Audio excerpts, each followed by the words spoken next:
نحمده ونستعينه ونؤمن به ونتوكل عليه ونعوذ بالله من شرور انفسنا ومن سيئات اعمالنا من يهده الله فلا مضل له ومن يضلل فلا هادي له واشهد ان لا اله الا الله وحده لا شريك له واشهد ان محمدا عبده ورسوله ارسله بالهدى ودين الحق ليظهره على الدين كله ولو كره المشركون اللهم صل على محمد وعلى ال محمد كما صليت على ابراهيم وعلى ال ابراهيم وبارك على محمد وعلى ال محمد كما باركت على ابراهيم وعلى ال ابراهيم انك حميد مجيد اما بعد فان خير الحديث كتاب الله وخير هدي هدي محمد صلى الله عليه وسلم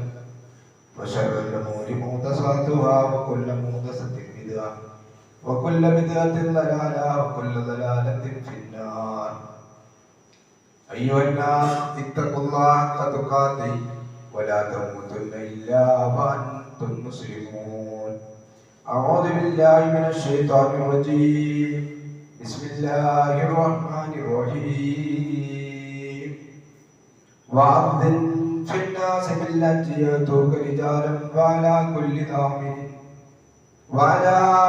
ضامر يأتين من كل فج عميق. ബഹുമാന്യരായ സത്യവിശ്വാസികളെ സത്യവിശ്വാസിനി, പരമദയാലുവായ പടച്ച തമ്പുരാന്റെ ആജ്ഞാനിർദ്ദേശങ്ങൾ ജീവിതത്തിന്റെ നിഖില മേഖലകളിലും കഴിവിന്റെ പരമാവധി പാലിച്ചുകൊണ്ട് അള്ളാഹുവിനെ ഭയപ്പെട്ടുകൊണ്ട് നല്ല മുത്തക്കുകളായിക്കൊണ്ട് ജീവിക്കണേ എന്ന് ആമുഖമായി ഉണർത്തുകയാണ്, വസീയത്ത് ചെയ്യുകയാണ്. സർവശക്തനായ റബ്ബ് അവന്റെ തൃപ്തി സമ്പാദിച്ചുകൊണ്ട് ജീവിച്ചു മരിക്കാൻ അള്ളാഹു നമുക്കൊക്കെ തൗഫീഖ് നൽകി അനുഗ്രഹിക്കുമാറാകട്ടെ. പരിശുദ്ധ ഹജ്ജ് കർമ്മം, അതിനുവേണ്ടി നമ്മുടെ ബന്ധുക്കളും സുഹൃത്തുക്കളും നാട്ടിലുള്ള അനുവാദം നൽകപ്പെട്ടിരിക്കുന്ന ലോകത്തിന്റെ വിവിധ ഭാഗങ്ങളിൽ നിന്ന് ഹാജിമാര് പോയിക്കൊണ്ടിരിക്കുന്ന സമയമാണ് എന്ന് നമുക്കൊക്കെ അറിയാം. ഇസ്ലാമിലെ അതിപ്രധാനമായ ഒരു കർമ്മം കൂടിയാണ് ഹജ്ജ്. നമ്മൾ മദ്രസകളിൽ നിന്നൊക്കെ പഠിച്ചിട്ടുണ്ട് ഇസ്ലാം കാര്യം 5. അതിൽ 5ാമത്തത് ഹജ്ജാണ്.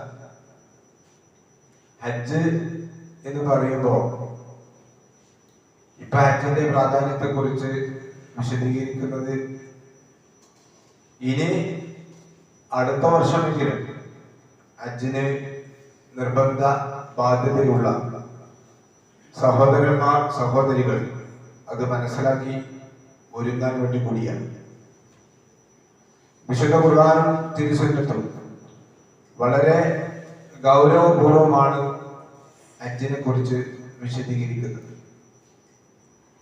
ലോകത്ത് ഇങ്ങനെ ഒരു സമ്മേളനം, ഇങ്ങനെ ഒരു വിശ്വാസി സമൂഹത്തിന്റെ സഞ്ചയത്തിന്റെ ഒരുമിച്ചുകൂടൽ ഈ ഹജ്ജ് കർമ്മത്തിലല്ലാതെ മറ്റൊരു മതത്തിൽ ഇങ്ങനെ നമുക്ക് കാണാൻ സാധിക്കുന്നില്ല. ഒരുപാട് കാര്യങ്ങൾ അതുകൊണ്ടുണ്ട് എന്ന് നമ്മൾ മനസ്സിലാക്കി. ഹജ്ജ് കൊണ്ടുള്ള ഉദ്ദേശം എന്താണ് എന്ന് കഴിഞ്ഞ ഖുതുബയിൽ നിന്ന് ചില കാര്യങ്ങൾ നമ്മൾ മനസ്സിലാക്കിയുണ്ടായി. അതിനപ്പുറമായി ഹജ്ജ് ലോകത്തിന് നൽകുന്ന ഒരു സന്ദേശം, അത് അതിപ്രധാനമായ ഒന്ന്, ഹജ്ജ് മനുഷ്യരെ തുല്യരായി കാണാൻ പഠിപ്പിക്കുന്ന ഒരു സന്ദേശമാണ്. അവിടെ നിറത്തിന്റെയോ ജാതിയുടെയോ രാജ്യത്തിന്റെയോ അല്ലെങ്കിൽ ഭരണത്തിന്റെയോ സാധാരണക്കാരൻ എന്ന നിലയിലോ യാതൊരു വ്യത്യാസങ്ങളുമില്ലാതെ എല്ലാ മനുഷ്യരും, പുരുഷന്മാരാണെങ്കിൽ 2 വസ്ത്രം ധരിച്ച് ഒരു വസ്ത്രം ധരിക്കുകയും മറ്റൊന്ന് പുതക്കുകയും ചെയ്തുകൊണ്ട് ലോകത്തുള്ള ഹജ്ജ് കർമ്മത്തിന് വേണ്ടി വരുന്ന എല്ലാവരും ഒരേ തൽബിയത്ത് ചൊല്ലി ഒരേ ലക്ഷ്യത്തോടു കൂടി അവിടുത്തെ ഇല്ലായ്മകളെല്ലാം സഹിച്ച് ഒരു വേള ആകാശം മേൽക്കൂരയാക്കി കിടക്കാൻ പോലും മറ്റൊരുത്തന്റെ കാലിനെ ആശ്രയിക്കുന്ന, താൻ നിസ്സാരനാണ് എന്ന് ലോകത്തിന് പഠിപ്പിക്കുന്ന, എത്ര വലിയ സമ്പന്നനാണെങ്കിലും രാജ്യത്തിന്റെ ഭരണാധികാരിയാണെങ്കിലും അവിടെ മനുഷ്യൻ തുല്യരാണ് എന്ന് പഠിപ്പിക്കുന്ന വലിയ ഒരു സന്ദേശമാണ് ഹജ്ജ് നൽകുന്ന ഒരു കാര്യം. അതുകൊണ്ട് തന്നെ വിശുദ്ധ ഖുർആൻ ഹജ്ജ് കർമ്മം നിർവഹിക്കുവാൻ വേണ്ടി ധാരാളം ആയത്തുകളിൽ സൂചിപ്പിക്കുന്നുണ്ട്. വാത്തിമുൽ ഹജ്ജ വൽ ഉംറത ലില്ല, നിങ്ങൾ ഹജ്ജും ഉംറയും നിങ്ങൾ പൂർത്തീകരിക്കുക. വിശുദ്ധ ഖുർആൻ കാണാൻ സാധിക്കും. മാത്രമല്ല ഹജ്ജ് ജീവിതത്തിൽ സാമ്പത്തികമായും ശാരീരികമായും യാത്രാ സൗകര്യം ലഭിച്ചിരിക്കുന്ന ഒരു വിശ്വാസിക്ക് ജീവിതത്തിൽ ഒരിക്കൽ നിർബന്ധമാണ് എന്ന് നമ്മൾ മനസ്സിലാക്കിയിട്ടുണ്ട്. എന്നാൽ ഉംറ വിശുദ്ധ ഖുർആൻ ആയത്തിൽ രണ്ടും ഒന്നിച്ചാണ് പറഞ്ഞത്. വാത്തിമുൽ ഹജ്ജ വൽ ഉംറത ലില്ല. അപ്പൊ ഉംറ നിർബന്ധമുണ്ടോ എന്ന കാര്യത്തിൽ പണ്ഡിതന്മാർക്ക് അഭിപ്രായ വ്യത്യാസങ്ങളുണ്ട്. പക്ഷെ ഹജ്ജ് നിർബന്ധവും ഉംറ ബലപ്പെട്ട സുന്നത്തുമാണ് എന്ന കാര്യത്തിലാണ് പണ്ഡിതന്മാർ ഏറെക്കുറെ യോജിച്ചു നിൽക്കുന്നത്. അതുകൊണ്ട് തന്നെ പ്രവാചകൻ സല്ലല്ലാഹു അലൈഹി വസല്ലം പറഞ്ഞു, അൽ ഉംറത്തു ഇലൽ ഉംറത്തി കഫാറത്തുൽ ലിമാ ബൈനഹും. ഒരു ഉംറ, രണ്ട് ഉംറയുടെ ഇടയിലുള്ള കാലം ആ മനുഷ്യൻ ചെയ്തിരിക്കുന്ന ചെറിയ പാപങ്ങളിൽ നിന്നെല്ലാം അയാൾക്ക് കഫാറത്താണ് എന്ന് മഹാനായ പ്രവാചകൻ സല്ലല്ലാഹു അലൈഹി വസല്ലം പറഞ്ഞു. വലിയ ഒരു സംഖ്യ മുടക്കി ഹജ്ജിന് പോകുന്ന ഒരു വിശ്വാസി നേടിയെടുക്കുന്നത് നമ്മൾ പ്രതീക്ഷിക്കാത്ത പ്രതിഫലമാണ് എന്ന് റസൂൽ സല്ലല്ലാഹു അലൈഹി വസല്ലം പറയുക. അൽ ഹജ്ജുൽ മബ്റൂർ ലൈസ ലഹു ജസാഉൻ ഇല്ല ജന്ന. നമുക്കൊക്കെ സുപരിചിതമായ ഹദീസാണ്.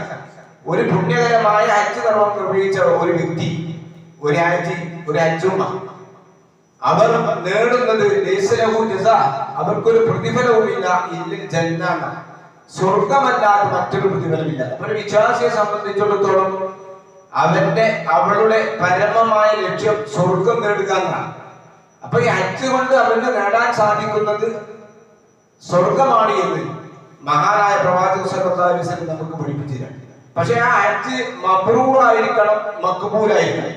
സാധാരണ ഹജ്ജിന് യാത്ര പോകുന്ന ആളുകളോട് നമ്മൾ പറയേണ്ടത് മഖ്ബൂലും മബ്റൂറുമായ ഹജ്ജ് കർമ്മം നിർവഹിക്കാൻ അല്ലാഹു നിങ്ങൾക്ക് തൗഫീഖ് നൽകട്ടെ.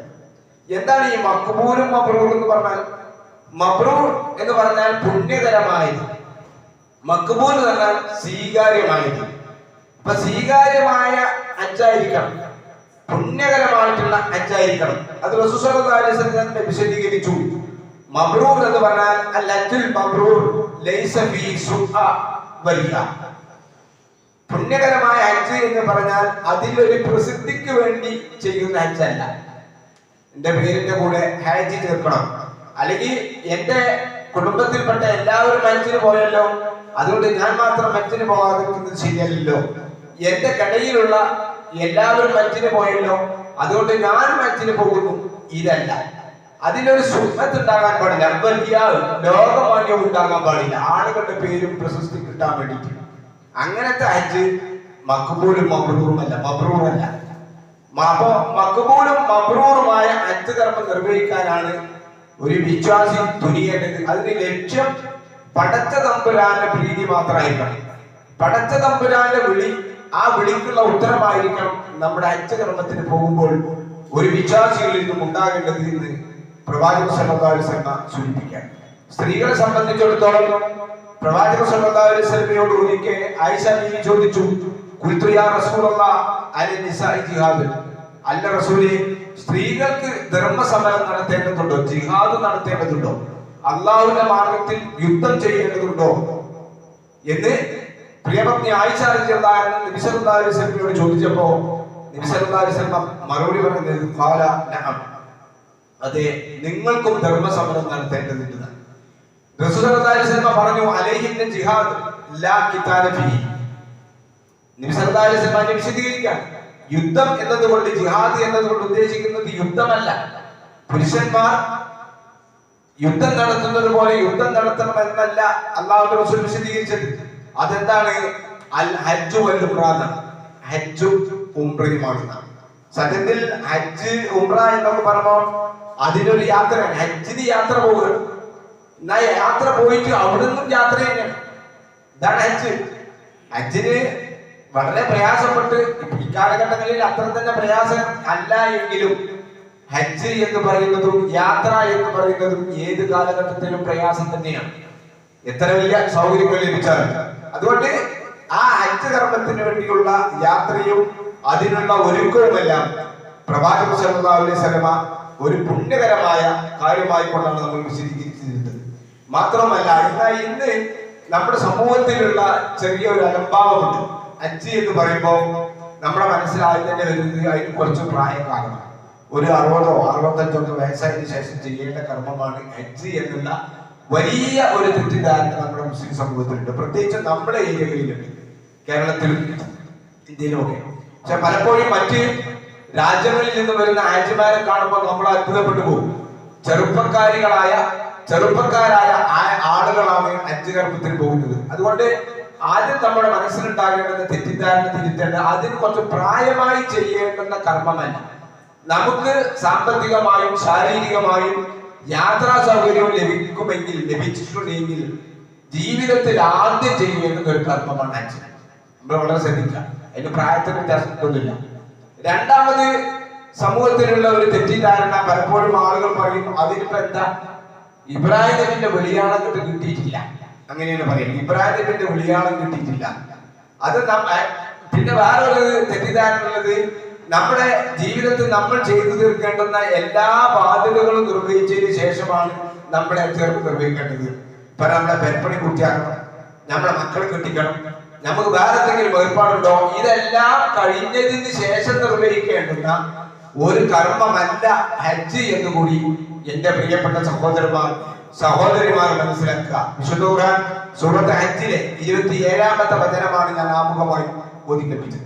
മഹാനായ ഇബ്രാഹിം നബി അലൈഹി സ്വലാത്തു വസ്സലാമും അദ്ദേഹത്തിന്റെ പുത്രൻ ഇസ്മായിൽ നബി അലൈഹി സ്വലാത്തു വസ്സലാമും വിശുദ്ധ കഅബയെ പുനർനിർമ്മിച്ചതിന് ശേഷം അള്ളാഹു അദ്ദേഹത്തോട് പറഞ്ഞു, നീ വിളംബരം നടത്തുക ഇബ്രാഹിം, ജനങ്ങളോട് ഇനി വിളംബരം നടത്തുക ഹജ്ജ് ചെയ്യുവാൻ വേണ്ടി. അപ്പോ അള്ളാഹുവിനോട് ഇബ്രാഹിം നബി അലൈഹി സ്വലാത്തു വസ്സലാം ചോദിച്ചു പോലും, അല്ല അള്ളാഹുവേ, ഞാൻ ഇവിടെ വിളിച്ചു പറഞ്ഞാൽ ആരാണ് ഇങ്ങോട്ട് വരിക, ആരാണ് ഇത് കേൾക്കുക?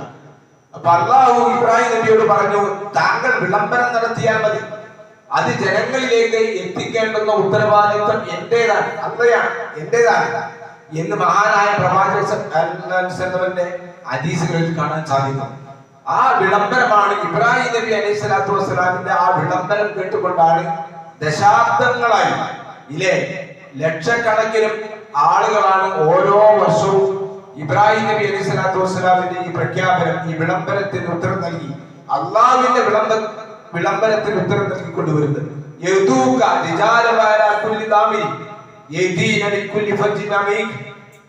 വിശദീകരിക്കുന്ന എന്താണ്, അവര് കാൽനടക്കാരായിക്കൊണ്ടും അതുപോലെ തന്നെ മെലിഞ്ഞൊട്ടിയ ഒട്ടകപ്പുറങ്ങളിലും അതുപോലെ തന്നെ വിദൂരമായ പ്രദേശങ്ങളിൽ നിന്നൊക്കെ വിശുദ്ധ കഅബയിലേക്ക് ഹജ്ജ് കർമ്മത്തിന് വേണ്ടി അവർ വരുന്ന. ഹജ്ജ് എന്ന് പറയുന്ന പദത്തിന്റെ അർത്ഥം തന്നെ ഉദ്ദേശിക്കുക. ഹജ്ജ എന്ന് പറഞ്ഞാൽ, ഹജ്ജ് എന്ന് പറഞ്ഞാൽ ഉദ്ദേശിക്കുക, ഉദ്ദേശം.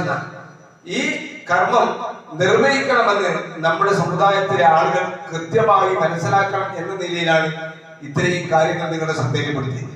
മഹാനായ പ്രവാചകൻ സല്ലല്ലാഹു അലൈഹി വസല്ലമയും വിശുദ്ധ ഖുർആൻ ഹജ്ജുമായി ബന്ധപ്പെട്ടുകൊണ്ട് ഒരുപാട് കാര്യങ്ങളുണ്ട്. വലില്ലാഹി അലന്നാസ്, അള്ളാഹുവിന് ലഭിക്കേണ്ടതാണ്. നോക്കൂ, നിങ്ങൾ അള്ളാഹുവിന്റെ പദപ്രയോഗം നോക്കൂ. നമ്മൾ ആരെങ്കിലും ബോധ്യപ്പെടുത്താനല്ല, ഇത് ഹജ്ജിന് മാത്രമല്ല കേട്ടോ. ഒരു വിശ്വാസി ചെയ്യുന്ന ഏത് സൽപ്രവർത്തനമാകട്ടെ അവിടെയൊക്കെ ആത്യന്തികമായി നമ്മുടെ ലക്ഷ്യം അള്ളാഹുവിനോട് വേണ്ടിയിട്ടാണ്. എല്ലാം അള്ളാഹുവിന് വേണ്ടിയാണ് നമ്മൾ ചെയ്യുന്നത്, നമ്മുടെ ആളുകൾക്ക് വേണ്ടിയിട്ടല്ല, നമ്മുടെ അമ്മാക്കും ഉപ്പാക്കും വേണ്ടിയിട്ടല്ല, നാട്ടുകാർക്ക് വേണ്ടിയല്ല. വലില്ലാഹി, അള്ളാഹുവിന് ലഭിക്കേണ്ടതുണ്ട് അലന്നാസ്, ജനങ്ങളിൽ നിന്ന് ഹിജ്ജുൽ ബൈത്ത് മനിസ്തതാഅ ഇലൈഹി സബീല, സാധിക്കുന്ന ആളുകൾ വിശുദ്ധ കഅബയിൽ ചെന്ന് ഹജ്ജ് ചെയ്യണമെന്ന് അത് അള്ളാഹുവിന് ജനങ്ങളിൽ നിന്നും കിട്ടേണ്ടതുണ്ട്, ജനങ്ങളുടെ ബാധ്യതയാണ് എന്ന് വിശുദ്ധ ഖുർആൻ നമുക്ക് പഠിപ്പിച്ചു തരിക. അതുകൊണ്ട് തന്നെ ഹജ്ജ് എന്ന് പറയുമ്പോൾ പലർക്കും ഒരു വലിയ പേടിയാണ്. സത്യത്തിൽ അങ്ങനെയൊന്നുമില്ല. വളരെ കുറഞ്ഞ ദിവസം ദുൽഹിജ്ജ 8 മുതൽ 13 വരെ നിർവഹിക്കേണ്ടുന്ന ഒരു ചെറിയ ആരാധനാ കർമ്മമാണ്. ചെറുത് എന്ന് പറയുന്നത് ഉദ്ദേശിക്കുന്നത് കുറഞ്ഞ ദിവസങ്ങളിലാണ്. ഇപ്പൊ ആളുകൾ കുറെ ദിവസങ്ങളായി ഹജ്ജിന് വേണ്ടി പോയിക്കൊണ്ടിരിക്കുകയാണ്. അതുകൊണ്ട് തന്നെ സൗകര്യങ്ങൾ ഒരുക്കുന്നതിന് വേണ്ടിയാണ്. ഈ ദുൽഹിജ്ജ 8 മുതൽ 13 വരെ നിർവഹിക്കേണ്ടുന്ന കർമ്മമാണ്.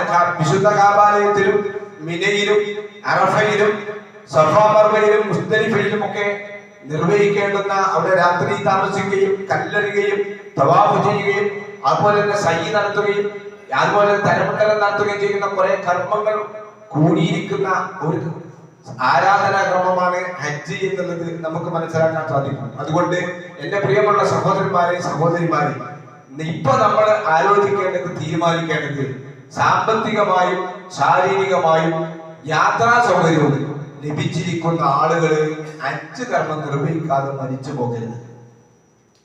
മഹാനായ ഇബ്നു ഉമർ റളിയല്ലാഹു അൻഹു പറയാണ്, ഒരു മനുഷ്യൻ ഈ സൗകര്യമുണ്ട്, സാമ്പത്തികമായും ശാരീരികമായിട്ടും അയാളൊക്കെയാണ്, അയാൾക്ക് യാത്രാ സൗകര്യമുണ്ട് എങ്കിൽ ഹജ്ജ് കർമ്മം നിർവഹിക്കാതെ അയാൾ മരിച്ചു പോയാൽ അയാളുടെ നെറ്റിത്തടത്തിൽ കാഫിർ എന്ന് രേഖപ്പെടുത്തിക്കൊണ്ടായിരിക്കും നാളെ പരലോകത്ത് ഒരുമിച്ച് കൂടുക. ഒരു മനുഷ്യൻ മരിച്ചുപോയി, അയാൾ കഴിവുള്ളവനാണ്, വലം യഹുജ്ജ, അയാൾ ഹജ്ജ് കർമ്മം നിർവഹിക്കാതെയാണ് മരണപ്പെട്ടതെങ്കിൽ അയാളുടെ 2 കണ്ണുകൾക്കിടയിൽ കാഫിർ എന്ന് അല്ലാഹു തആല രേഖപ്പെടുത്തിക്കൊണ്ടായിരിക്കും ആ മനുഷ്യൻ വരുന്നത്. കാരണം ഇസ്ലാമിൽ അതിപ്രധാനമായ 5 കർമ്മങ്ങളിൽ 5ാമതായി അല്ലാഹുവിന്റെ പ്രവാചകൻ എണ്ണിയിരിക്കുന്ന ഇതാണ് ഹജ്ജ് എന്ന് നമ്മൾ മനസ്സിലാക്കുക. മഹാനായ ഉമർ റളിയല്ലാഹു അൻഹു, 2ാം ഖലീഫ ഉമർ റളിയല്ലാഹു അൻഹു, അദ്ദേഹത്തിന്റെ വാചകമായി ചരിത്രത്തിൽ നിങ്ങൾക്ക് കാണാൻ സാധിക്കും, ലഖദ് അമംതു അൻ അബ്അസ റിജാലൻ, ഞാൻ ചില പട്ടണങ്ങളിലേക്ക് ആളുകളെ, സൈന്യത്തെ അയക്കണമെന്ന് ഞാൻ വിചാരിച്ചു. എന്നിട്ട് അവർ നോക്കണം, എന്നിട്ട് ആ നാട്ടിൽ കഴിവുള്ള ആളുകളുണ്ട് എങ്കിൽ വലം യഹുജ്ജ, ഹജ്ജ് ചെയ്തിട്ടില്ല എങ്കിൽ അവർക്ക് പ്രത്യേകം കപ്പം നികുതി ചുമത്തിയാലോ എന്ന് അദ്ദേഹം വിചാരിച്ചു. അതാണ് അത്രയും പ്രധാനപ്പെട്ട ഒരു വിശ്വാസി നിർവഹിക്കേണ്ടുന്ന, ജീവിതത്തിൽ ഒരിക്കൽ നിർവഹിക്കേണ്ടുന്ന ആരാധനാ കർമ്മമാണ് ഹജ്ജ് എന്ന് നമ്മൾ മനസ്സിലാക്കുക. അതുകൊണ്ട് സാമ്പത്തിക ശേഷിയും ശാരീരികമായ ശേഷിയും യാത്രാ സൗകര്യം ലഭിച്ചിരിക്കുന്ന ആളുകൾ ജീവിതത്തിൽ ഒരിക്കൽ നിർബന്ധമായി ഇത് നിർവഹിക്കേണ്ടതാണ് എന്നുള്ള വിചാരം നമ്മളിൽ ഉണ്ടാവുകയും അടുത്ത വർഷമെങ്കിലും അതിന്റെ സൗകര്യമുള്ള ആളുകൾ പ്രായമാകാതെ ഹജ്ജിന് പോയ ഉംറക്ക് പോയ ആളുകൾക്ക് അറിയാൻ സാധിക്കും, അവിടെയുള്ള ഓരോ ആരാധനാ കർമ്മവും ആരോഗ്യമുള്ള സമയത്ത് ചെയ്യേണ്ടതാണ്. ആരോഗ്യമുള്ള സമയത്താണ്. നമ്മൾ സമ്പത്തുള്ളത് കൊണ്ട് മാത്രം രക്ഷപ്പെടില്ല. അവിടെ ആരോഗ്യമുണ്ടെങ്കിൽ ഭംഗിയായി നിർവഹിക്കാൻ പറ്റാവുന്ന ഒരു ആരാധനാ കർമ്മമാണ് ഹജ്ജും ഉംറയും. അതുകൊണ്ട് ഈ സൗകര്യങ്ങള് നമുക്ക് അല്ലാഹു നൽകിയിരിക്കുന്ന ഏതൊരു അനുഗ്രഹമാണെങ്കിലും ഏതൊരു ആരാധനാ കർമ്മമാണെങ്കിലും അതിന്റെ ഫസ്റ്റിൽ നിർവഹിക്കൽ. അപ്പൊ നിസ്കാരത്തെ കുറിച്ച് റസൂലുള്ളാഹി പറഞ്ഞു, ഏറ്റവും പുണ്യകരണ്ട ഒരു നമസ്കാരത്തിന്റെ സമയമായാൽ അവ്വൽ വക്തിഹ, അതിൽ ആദ്യ സമയത്ത് നിർവഹിക്കലാണ് നിസ്കാരം പോലും പുണ്യകരമായിട്ടുള്ളത്. നമ്മൾ വൈകിപ്പിക്കൽ. ഇപ്പൊ ദുഹറിന്റെ സമയം നമുക്കറിയാം അസറിന്റെ വരെ ഏകദേശം, പക്ഷെ നമ്മൾ അസറിന്റെ വരെ ഉണ്ടല്ലോ നീട്ടി വെക്കലല്ല പുണ്യകരം. അത് അതിന്റെ ഫസ്റ്റ് സമയത്ത് തന്നെ നിർവഹിക്കലാണ്. അത് ഏത് ആരാധന, നമ്മൾ സമ്പത്ത് ചെലവഴിക്കേണ്ടുന്ന കാര്യമാണെങ്കിൽ, ഇപ്പൊ നമ്മൾ സക്കാത്ത് കൊടുക്കേണ്ട സമയത്താണെങ്കിൽ, സ്വതക്ക കൊടുക്കേണ്ട സമയത്താണെങ്കിൽ, വേറെ മറ്റൊരു സാമ്പത്തിക കാര്യമാണെങ്കിൽ അത് ലാസ്റ്റ് കാക്കാതെ ഫസ്റ്റ് തന്നെ നിർവഹിക്കാൻ. അങ്ങനെ നമ്മൾ മരിച്ചു പോയാലോ? നിങ്ങൾ ആലോചിച്ച്, നമ്മൾ പിന്നെ എന്ന് വിചാരിച്ചുകൊണ്ട് നമ്മളൊരു കാര്യം ഏൽപ്പിക്കാൻ പാടില്ല. അങ്ങനെ ആരാധനാപരമായ കാര്യങ്ങളിൽ മുന്നിട്ട് വരാനും ധൃതിപ്പെട്ടു വരാനും നമ്മൾ ശ്രമിക്കുക. അല്ലാഹു നമ്മളെ അനുഗ്രഹിക്കുമാറാകട്ടെ.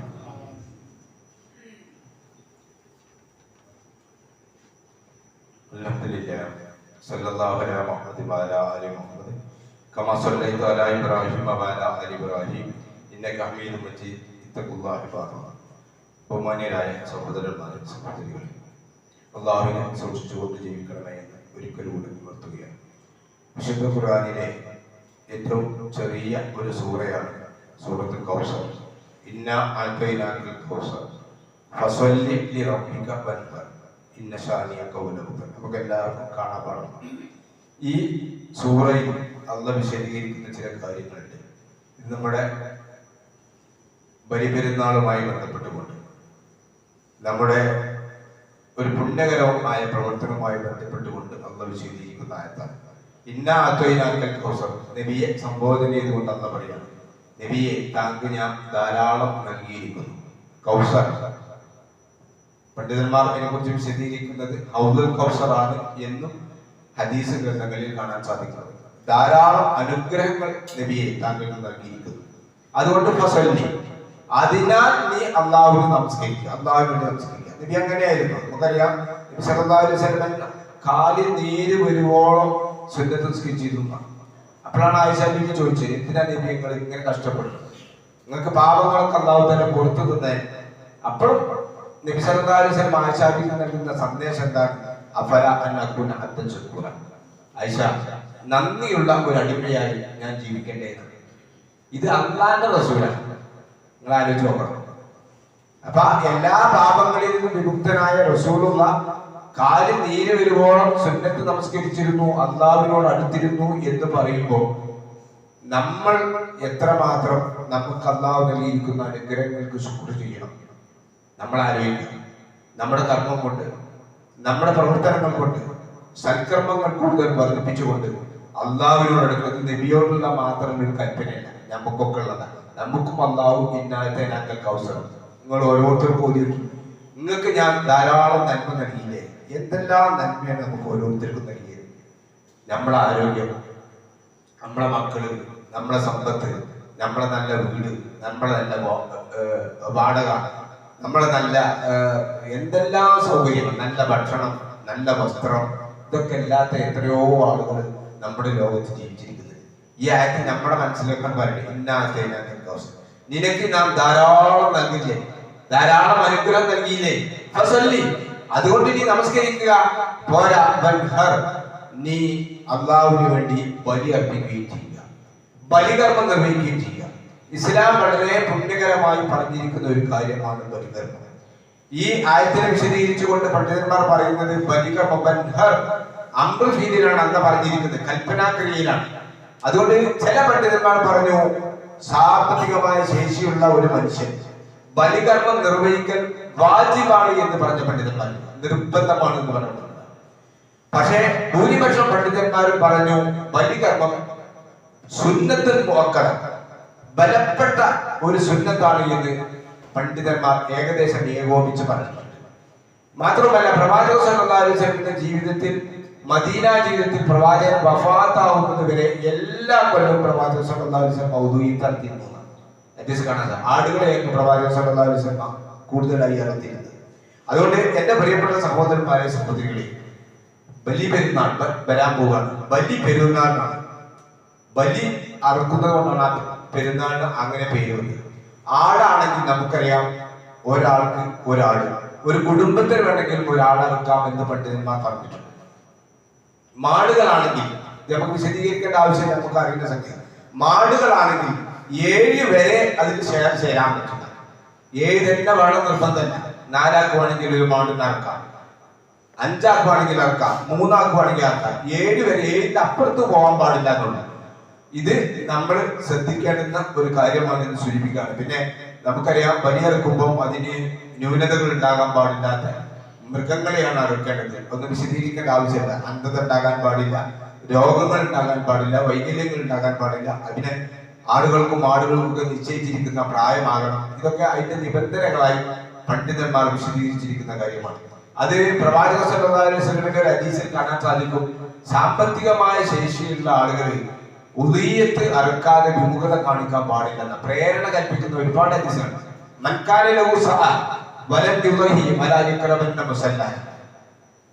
ഹദീസിനെ കുറിച്ച് ഹസൻ എന്ന് ചില പണ്ഡിതന്മാർ സൂചിപ്പിച്ചിട്ടുണ്ട്. എന്ന് പറഞ്ഞാൽ എന്താ? ഒരു മനുഷ്യന് സാമ്പത്തികമായ ശേഷിയുണ്ട്, കഴിവുണ്ട്, അയാൾക്ക് നല്ല വീടുണ്ട്, അയാൾക്ക് നല്ല വാഹനമുണ്ട്, എല്ലാം ഉണ്ട്, വരുമാനമുണ്ട്, എല്ലാം ഉണ്ട്. എന്നിട്ട് അയാൾ ബലികർമ്മം നിർവഹിക്കുന്നില്ലെങ്കിൽ, ബലിപെരുന്നാളിന് അയാൾ ബലിയെടുക്കുന്നില്ല എങ്കിൽ വലായുക്രമെന്ന മുസല്ലാന, നമ്മുടെ മുസല്ലയിലേക്ക് അവൻ അങ്ങനെ അടുത്ത് വരേണ്ടതില്ല.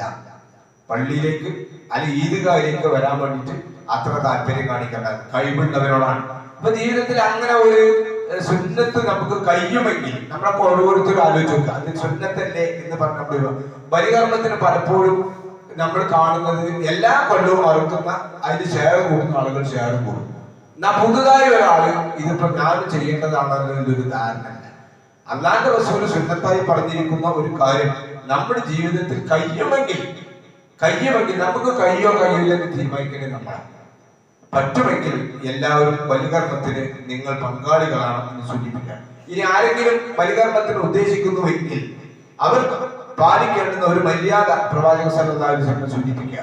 ഇദാ റഅയ്തും ഹിലാല ദുൽഹിജ്ജ മാസം കണ്ടു കഴിഞ്ഞാൽ എന്നിട്ട് നിങ്ങൾ ബലികർമ്മം നിർവഹിക്കാൻ ഉദ്ദേശിക്കുന്നുമുണ്ട്.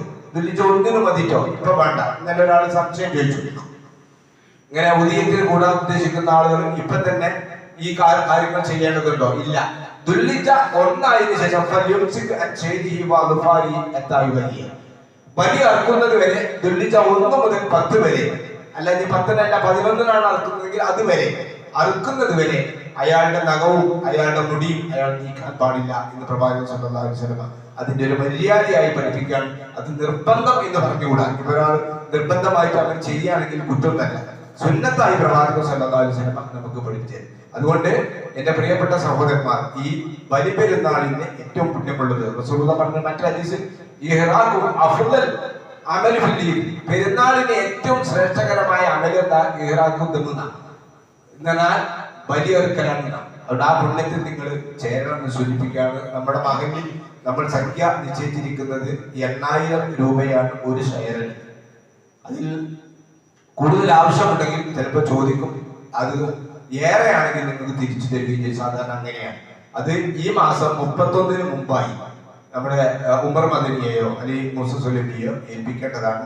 പലപ്പോഴും അതിന്റെ ചെറിയ പ്രയാസം എന്താണെന്ന് വെച്ചിട്ടുണ്ടെങ്കിൽ 1-2 കന്നിനുള്ള ആളുകളാവും. പിന്നെ 3 അല്ലെങ്കിൽ 4 തികയില്ല. അങ്ങനെ വരുന്ന സാഹചര്യമുണ്ട്. അപ്പൊ ഉദ്ദേശിക്കുന്ന ആളുകൾ, അത് സ്ത്രീകൾക്കൊക്കെ ചെയ്യാം, എല്ലാവർക്കും ചെയ്യാൻ പറ്റുന്ന ഒരു പുണ്യകർമ്മമാണ് ഒരു ഷെയർ. അല്ല ഒന്നിച്ച് ഒന്നിറക്കാൻ പറ്റുമെങ്കിൽ അങ്ങനെ നിങ്ങൾ അതുമായി സഹകരിക്കണം, പുണ്യം നേടണം എന്ന് സൂചിപ്പിക്കുകയാണ്. അള്ളാഹു നമ്മെ അനുഗ്രഹിക്കുമാറാകണം. മറ്റൊരു കാര്യം സൂചിപ്പിക്കാറുണ്ട്. നമുക്കറിയാം, നമ്മുടെ കുട്ടികളുടെ റിസൾട്ടുകൾ വന്നൊരു സമയമാണ്. മദ്രസയാണെങ്കിലും സ്കൂളിലാണെങ്കിലും LSS ആണെങ്കിലും USS ആണെങ്കിലും NMMS ആണെങ്കിലും SSLC +2 എല്ലാ റിസൾട്ടുകളും വന്നു.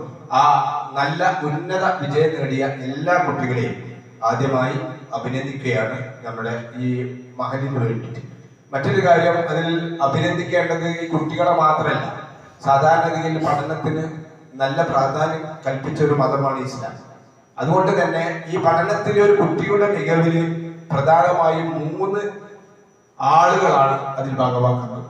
ഒന്ന് പഠിക്കുന്ന വിദ്യാർത്ഥി, രണ്ടാമത്തേത് അവരെ പഠിപ്പിക്കുന്ന ടീച്ചേഴ്സ്, മൂന്നാമത്തേത് രക്ഷിതാക്കൾ. ഈ 3 ആളുകളും കൂടി ഒരുമിച്ച് പോകുമ്പോഴാണ്, ഒരുമിച്ച് ശ്രമിക്കുമ്പോഴാണ് LSS നേടാനും USS-ഉം NMMS-ഉം SSLC-യും ഒക്കെ ഫുള്ള് A+ ഒക്കെ നേടാൻ കുട്ടികൾക്ക് സാധിക്കുള്ളൂ. ഇത് ഞാൻ സൂചിപ്പിക്കുന്നത് എന്താണെന്ന് വെച്ചാൽ, ഇപ്പം റിസൾട്ട് കഴിഞ്ഞല്ലോ, ഇനിയിപ്പോൾ എന്താ പറഞ്ഞിട്ട് പോയ ബസ്സിന് കയ്യട്ടിട്ട് കാര്യമില്ലാന്ന് പറയണ്ടേ. പക്ഷെ നമ്മൾ മനസ്സിലാക്കേണ്ടത്, നമ്മുടെ വീട്ടില് ഇനി ഈ 4-ാം ക്ലാസ്സിലേക്ക് അടുത്ത വർഷം വരുന്ന കുട്ടികളുണ്ട്, 7-ാം ക്ലാസ്സിലേക്ക് വരുന്ന കുട്ടികളുണ്ട്, അതുപോലെ തന്നെ 10-ാം ക്ലാസ്സിലേക്കും 12-ാം ക്ലാസ്സിലേക്കും വരുന്ന കുട്ടികളുണ്ട്. അവര് മനസ്സിലാക്കേണ്ടുന്ന, അവരുടെ രക്ഷിതാക്കൾ മനസ്സിലാക്കേണ്ട ഒരു കാര്യം, ഈ 3 ഘടകത്തിൽ നമ്മളെ സംബന്ധിച്ചിടത്തോളം 2 ഘടകമാണ് ഇവിടെ ഉള്ളത്. ഒന്ന് കുട്ടികളുണ്ട്. കുട്ടികൾ മനസ്സിലാക്കുക, പഠിക്കുക എന്ന് പറയുന്നത് വലിയ ഒരു സംക്രമമാണ്. നിങ്ങളുടെ ലക്ഷ്യം നിങ്ങൾക്ക് നേടുവാൻ വേണ്ടി പഠിക്കുക എന്നുള്ള ആ പണി നിങ്ങൾ തന്നെ ചെയ്യണം. രക്ഷിതാക്കൾക്കാണെങ്കിലും ടീച്ചേഴ്സിനാണെങ്കിലും അതിനുള്ള സാഹചര്യങ്ങൾ ഉണ്ടാക്കാൻ പഠിപ്പിക്കാനേ സാധിക്കുള്ളൂ. പഠിക്കുക എന്നുള്ള ആ പ്രക്രിയ നിർവഹിക്കേണ്ടത് വിദ്യാർത്ഥികളാണ്. അത് കൂടുതലായി പഠിക്കുക, പഠിച്ച മുഴുവൻ ഉന്നത വിജയം നേടിയ കുട്ടികളെ അഭിനന്ദിക്കുകയാണ്. ഇനി 1-2 മാർക്ക് കുറഞ്ഞ് അല്ലെങ്കിൽ ഒരു A+ കുറഞ്ഞ് എന്നതിന്റെ പേരിൽ ആരും നിരാശരാകണ്ട. നിങ്ങളെല്ലാവരും മിടുക്കന്മാരും മിടുക്കുകളുമാണ്. അതിൽ പ്രധാനപ്പെട്ട ഒരു ഘടകം ഞാൻ സൂചിപ്പിക്കാൻ ഉദ്ദേശിക്കുന്നത് രക്ഷിതാക്കളാണ്. രക്ഷിതാക്കളിൽ തന്നെ ഉമ്മമാർക്കാണ് നമ്മുടെ കുട്ടികൾ ഉന്നത വിജയം നേടിയിട്ടുണ്ടെങ്കിൽ അതിൽ പ്രധാനപ്പെട്ട ഒരു പങ്ക്. പിതാക്കന്മാർക്ക് അത്ര തന്നെ. ഉമ്മമാര് ശരിക്കും എന്റെ സംസാരം കേൾക്കുന്ന സഹോദരിമാർ ശ്രദ്ധിക്കുക. നിങ്ങളെ സംബന്ധിച്ചിടത്തോളം നിങ്ങൾ ഒരു റോൾ മോഡലായി കുട്ടികളെ പ്രോത്സാഹിപ്പിക്കാനും അവരെ അഭിനന്ദിക്കാനും അവരെ പഠിപ്പിക്കുന്നതിന് സഹായകമായ സാഹചര്യങ്ങൾ വീട്ടിലുണ്ടാക്കുവാൻ ഒരു ഉമ്മ ശ്രദ്ധിക്കുകയാണെങ്കിൽ പലപ്പോഴും നിങ്ങളിപ്പോ LSSO USSO അതിനപ്പുറമുള്ള SSLCയോ പ്ലസ് ടു ഒക്കെ ഉന്നത വിജയം നേടിയ കുട്ടികളെ കുറിച്ച് പഠിക്കുമ്പോൾ അതിന്റെ പിന്നിൽ ഒരു ഉമ്മയുടെ കൈയുണ്ടാവും. ആ ഉമ്മയാണ് നമ്മൾ സഹോദരന്മാർ ശ്രദ്ധിക്കേണ്ടത്. കിട്ടാത്ത ആളുകളും ഇനി എഴുതാൻ പോകുന്ന കുട്ടികളുടെ രക്ഷിതാക്കൾക്ക് ശ്രദ്ധിക്കുക.